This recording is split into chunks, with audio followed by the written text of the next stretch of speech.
This is going to be a short video explaining how to craft counterexamples for argument forms and explain a little bit about how substitution works from section 1F and chapter 1 of the logic book. Okay, so the first thing I'm going to talk about are substitutions. And substitutions are a tool that we use to look at an argument to help us understand whether it's eventually going to be valid or invalid. Substitutions on their own are not terribly useful in any way until they're coupled with the counterexample business to show that an argument is valid or invalid. But I'm going to explain the process of crafting a substitution. So when I do a substitution, what I'm doing is first converting an argument, whatever that is. So here's an example of an argument. All beagles are dogs is one premise. All dogs are mammals is the second premise. And then the conclusion is that all beagles are mammals. What I'm going to do to craft a substitution is first translate that argument into its standard or syllogistic form, which I have down here. All B are D, all D are M, and all B are M. Now note, this argument is just a translation of this argument here, where B stands for beagles, D stands for dogs, and M stands for mammals. You see that it correlates quite nicely. Okay, so this is the standard form of the argument that I'm going to use to do my substitution. So a substitution is when I take a standard translated argument like I had before, and what I'm going to do is take each unique letter in this argument and substitute another word or phrase for it. So I'm going to swap in some word for the B's in the argument, I'm going to swap in some word for the D's in the argument, and I'm going to swap in some word or phrase for the M's in the argument. And I need to make sure that the word or phrase I use for M here is the same word or phrase I use for M there. You need to be consistent for this to be a proper substitution. So here is an example of some substitutions then for that argument that I have. So I'm going to opt to use boys for B and dull for D here. And so my first premise is going to be all boys are dull. And I'm going to have to do something a little bit different with my language to use dull right here, but that's fine. I can swap in a phrase. It doesn't have to be exactly the word. So now I'm going to say all who are dull instead of saying all dull, because that's just, it rolls off the tongue a bit easier in English if I say all who are dull rather than all dull. I'm going to say all who are dull are male, and I'm using male for M there. And then my conclusion will be all boys are male. This would be a substitution for this argument. And it's a substitution because I take a word or phrase and plug it back into this argument form. So the B part of this argument became boys, the D part became dull, and the M part became male. And then I end up with an argument like this.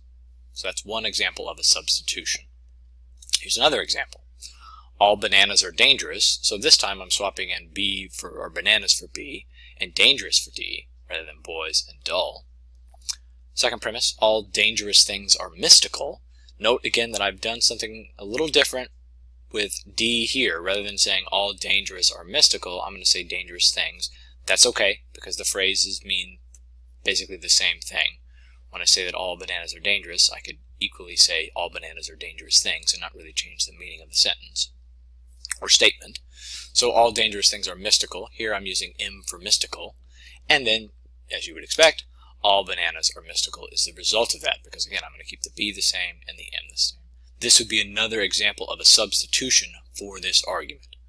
So a substitution, just to recap, is when you take a standard form of an argument, like I have here, that's been translated, and I substitute a word back into that argument for each of the unique letters.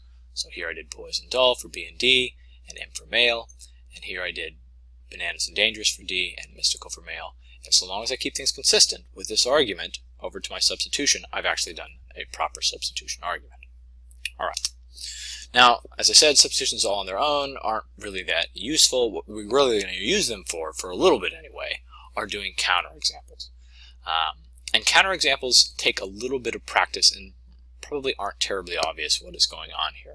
So don't feel too frustrated or whatever on your first attempt at doing this, because this is something that takes a little practice. Not everybody gets this automatically, and some people are really going to have to work at this to get it.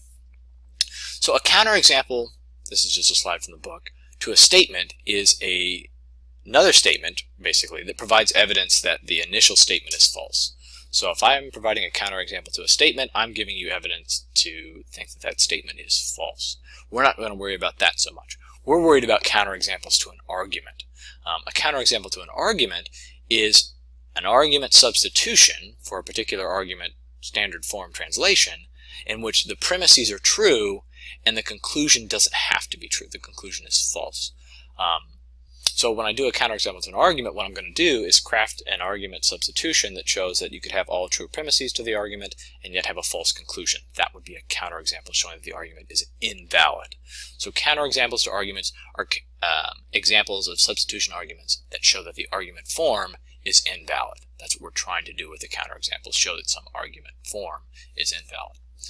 So here's an example of an argument, and then here are some examples of potential substitutions.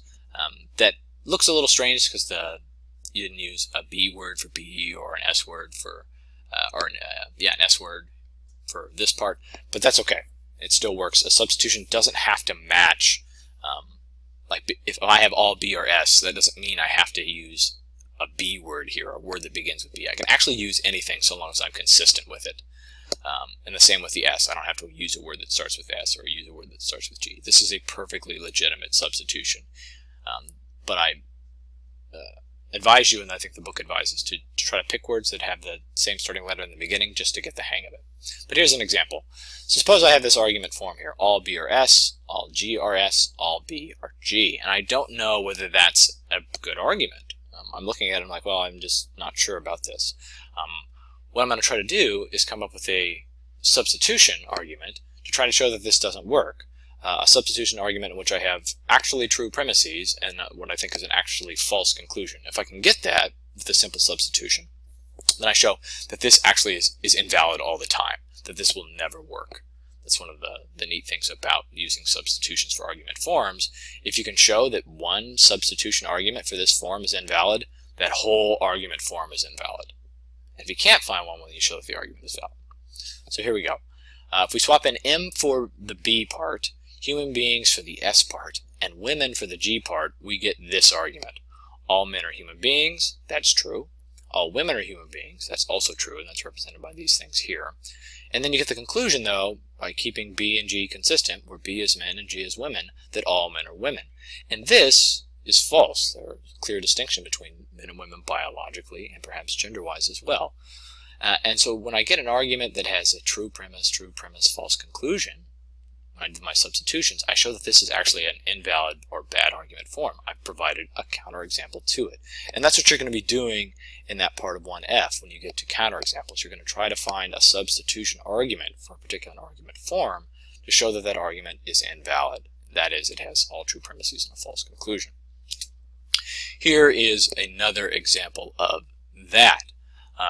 But the first thing I want to say is that on page 31 of the book, there's this chart that goes over argument forms. I'm going to advise you to largely ignore that. That book is not particular, or that chart is not particularly useful, I think. So don't get confused by that and spend too much time looking through it, because it's really not that helpful in terms of determining why they're valid or invalid when you just look at it. So let's get back to the counterexamples.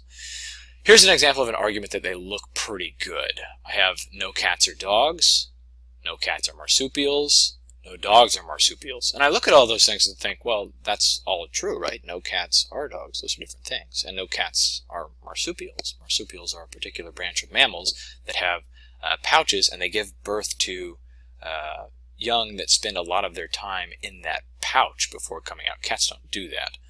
They give live birth and they don't spend any time in the pouch. Same thing with dogs. No dogs are marsupials. So I might look at this and say, hey, that's a good argument.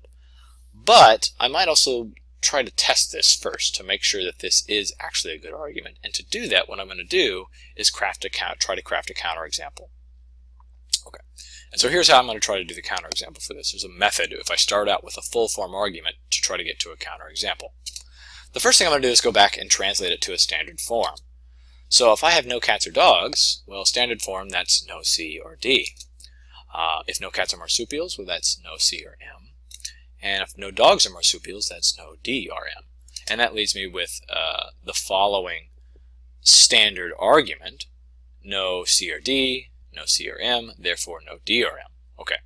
After I got my standard form translation, I'm going to try to find a substitution argument that produces true premises, so both of my premises will be true in this case, and a false conclusion. If I can do that, I show that that argument is actually not good because the form of it would be invalid, and therefore any instantiation of it, which this is, would also be invalid. So here's what I'm going to do.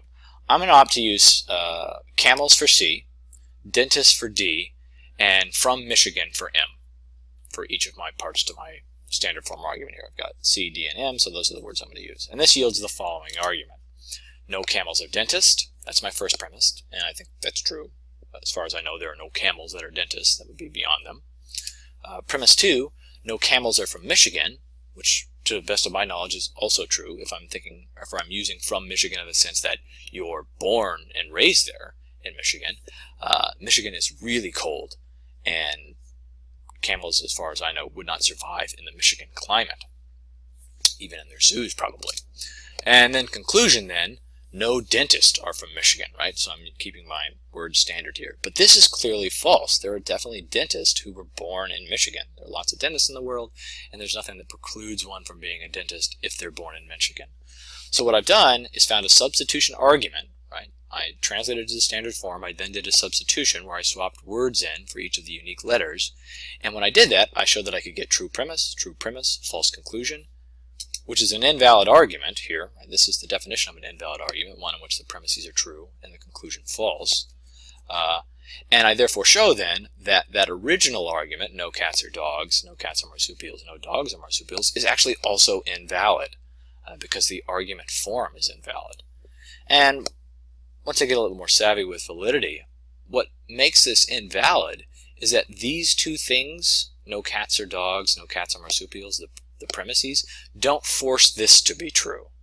Right? And that's also a way to think about valid arguments. If they're valid, the premises have to force the conclusion to be true. If the conclusion could be false, even though these premises are true, it's invalid.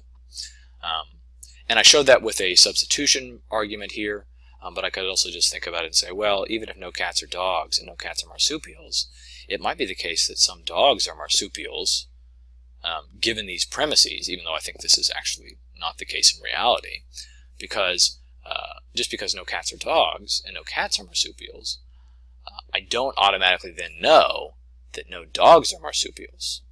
This doesn't force this to be true. If no cats are dogs, I'm just saying that nothing is a dog is a cat, and nothing is a cat is a dog. And when I say no cats are marsupials, I'm only talking about cats. I'm not necessarily talking about dogs, because up here, I didn't say all cats were dogs or something. I said none of them were. And so I can't move from that to automatically, therefore, no dogs are marsupials.